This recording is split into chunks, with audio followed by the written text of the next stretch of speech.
Magandang araw po sa ating lahat muli at ngayon po ay nandito po muli tayo para mag-share ng ating idea at i-reveal po natin kung paano natin binasa ang site 2. Okay po, at kung paano natuntun yung entrance ng tunnel. At ito po ay closed tunnel. So makikita po natin ang unang pinagbasihang marka ay ito, kung naaalala po ninyo ito. Yan po yung ulo ng ahas na napakalaking bato na pababa. Okay, so yan po yung itsura niya. So yan po, okay. So yan po yung itsura niya. And then pagkatapos ito, ito po yung ulo niya. At ang susunod po dyan ay papunta po siya pababa. So itong ulo na to ay papuntang baba at mapapansin po natin kakaiba rin yung mata niya kasi puso ito, heart shape, ito ay triangle, okay, at the same time may kwadrado din po yung bunganga niya part. Okay, so yan po yung ulo ng ahas at ito ay papunta po doon sa baba. Okay, kung mapapansin nyo itong triangle na to, meron pang pag sinilip mo ito ay meron pong parang ulo po ng pagong. So kung ito lang ang ititigan po natin ay magiging ulo po ito ng pagong. Okay, kasi hanapin ko lang, try ko lang kung makita ko. So ito po yung itsura niya. Kung mapapansin po natin ay asan na yun?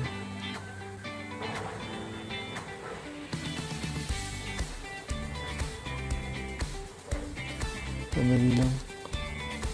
Ito po yun. So, kung mapapansin natin yan, ayun o. Kung mapapansin mo natin, yan yung itsura niya. So,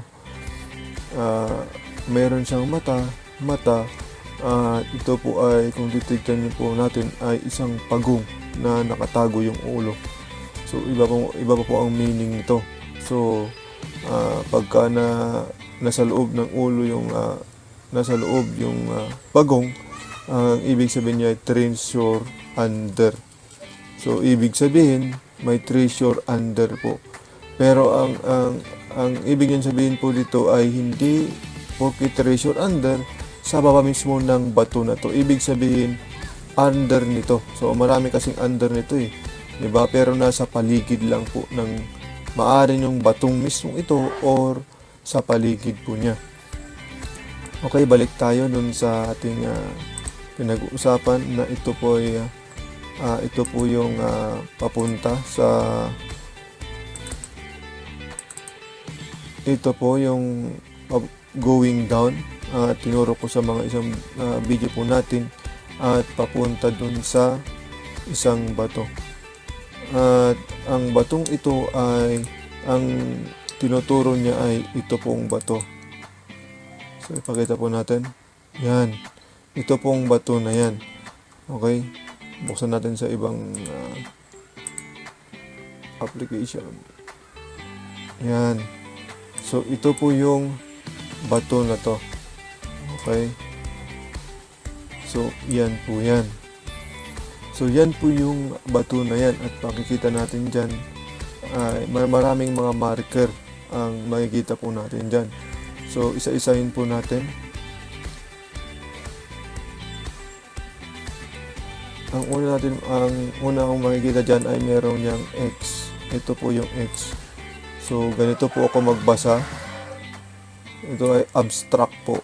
So babasahin po natin yung marker na to, so X to. So dati meron pong bato din dyan na ang itsura ay pag ganito. Yung bato na ganyan at nakatapal po dyan. Kasi bitak po din yan eh. So yung bato na yon ay nakatapal dyan kaso lang tinanggal po ng ating ka-TH. So yan po yung bato na nakatapal dyan. Hindi makita.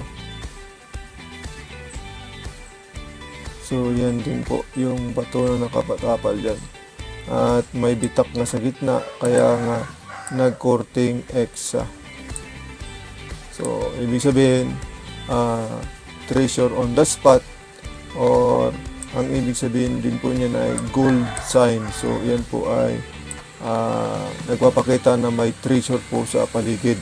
At yan po din ay nagsasabi na start, simula. Okay, so starting. Okay, and then meron din po tayong makikita dyan na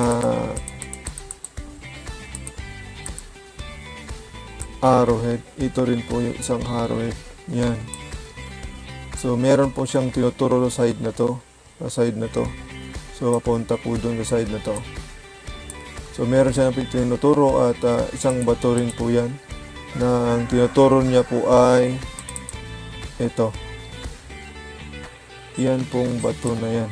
Ay mali. Yan.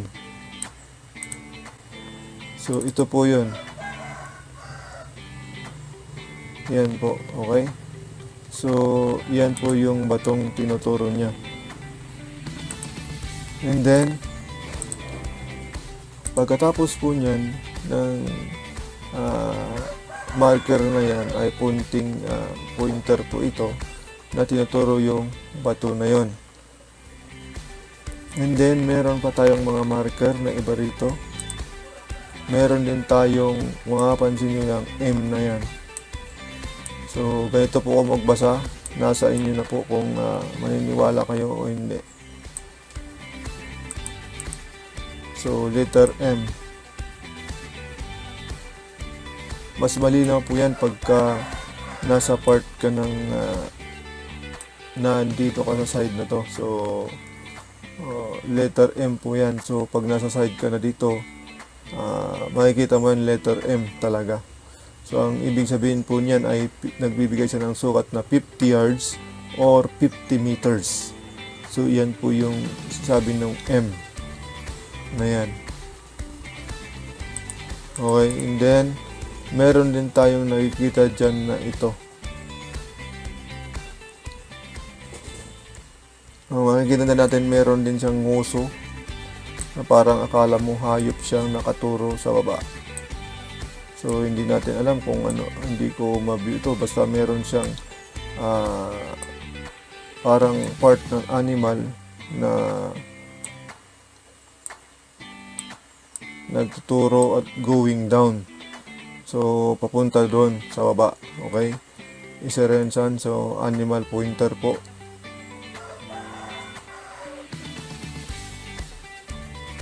Okay, and then meron din tayong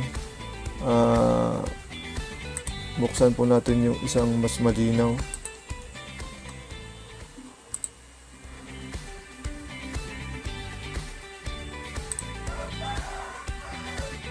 Yung isa.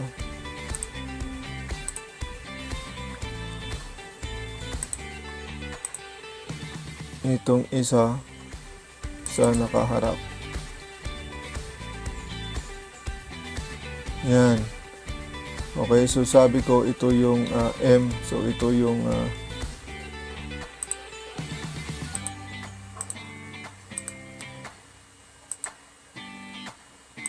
dali lang. Hirapan tayo eh. So iyon. So ito yung M niya, yung isa. Diba yung kung mapapansin natin, ito yung M niya na isa. Okay, so meron yung papunta doon. Okay, so yan yung M. Pero ang gusto ko makita nyo rin dito ay ito yung nagsasabing close tunnel. Yan ang nagsasabi rin po ang isang sign po na close tunnel. And then sinasabi po din niya na meron din pong sign na nagsasabi ditong above. So sa taas, above. So yan, ba't ako pupunta sa above? So hindi na ako pupunta doon sa above. Okay, so mapapansin natin yan. Kaya pagka pinaghalo-halo mo talaga yung mga marker, malilito ka. Pero kailangan ma-identify mo lang yung dapat yung ginamit doon sa lugar din mo na yan. At kung saan ang nagtuturo ng digspad, kasi ito nagsasabi sa ibang lugar na naman to na pupuntahan mo doon sa taas para doon ka ulit maghanap ng marker para sa ibang deposito. And then makikita po natin dyan yung isang marka din na ito ang ibig sabihin. So itong linya na ito, at kung mapapansin nyo, meron dyang bitak ng bato. Ayan. Okay.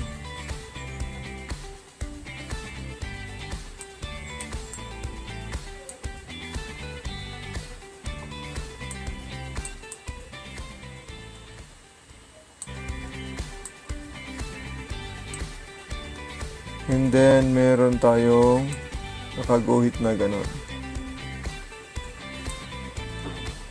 Okay, so baguhin natin. Nakalinya ito, linya hanggang doon, and then bumaba. And then meron tayong ganon.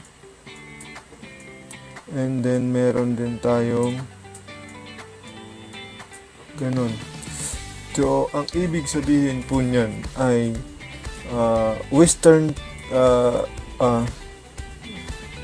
sabi niya is Western Tunnel Treasure. So, Western Tunnel Treasure. So, ibig sabihin yung treasure ay nasa tunnel pero sa western part ng tunnel. So, kailangan mong mabuksan talaga yung tunnel at malaman mo kung saan banda yung treasure. Basta ang sinasabi niya, ang clue sinasabi niya ay nasa western part. So, western part yung treasure. Okay, so yan po yan. At makikita rin po natin dan yung iba pang marka dyan na sinasabi ko.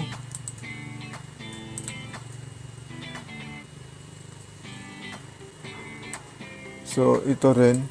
So, ito yan po nagsasabing bilog din. Halos pag nandito ka sa part na to, makikita po mo ito na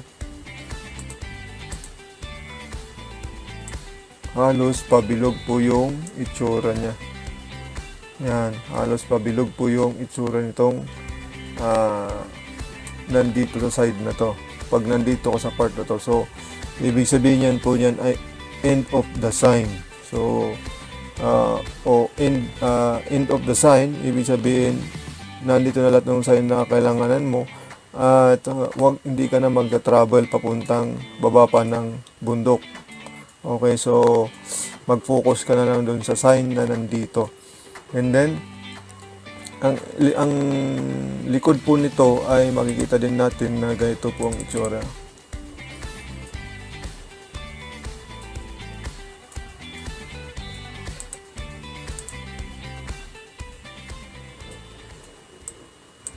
So, yan po. So, makikita natin yan po ay heart shape. So, yan po ay heart shape. So, makikita po natin yan ay heart shape. Yan. Pero, pababa nga lang yung heart shape niya.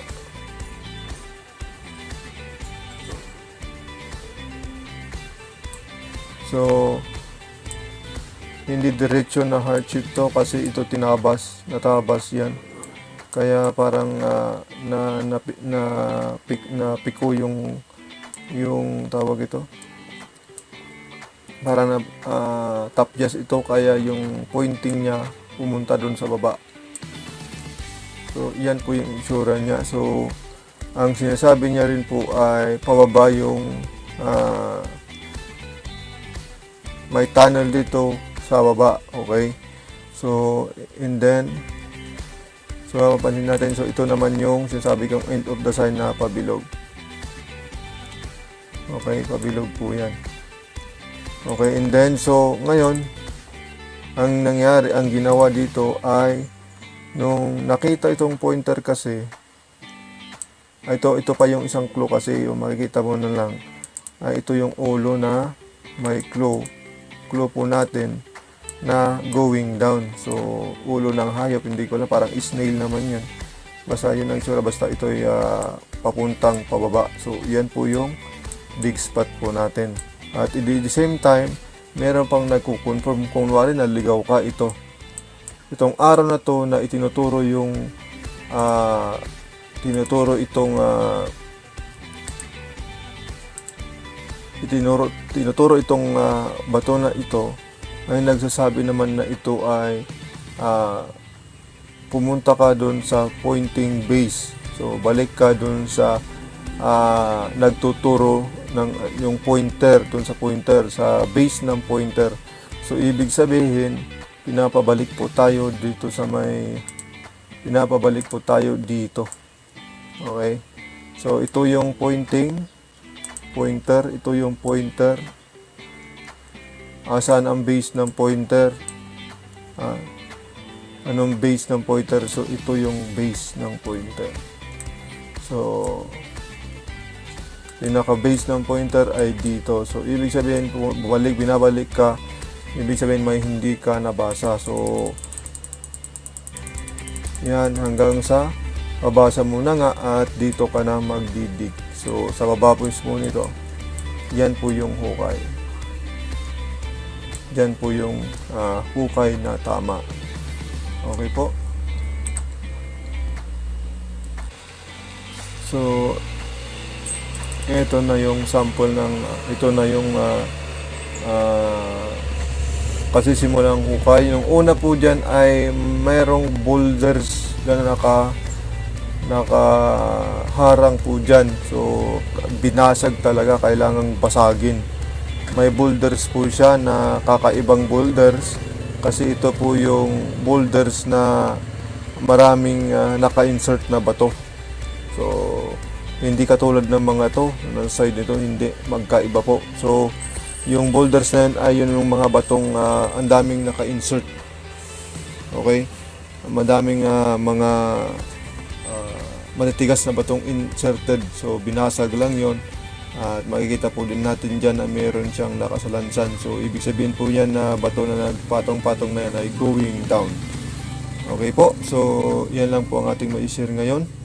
At maraming salamat po. At sana subaybayan po ninyo ang channel na to. At yung exploration po natin ito, yung experience na to na na-experience po natin sa pag-guide sa ating katiis na nag-treasure dito. Maraming salamat po.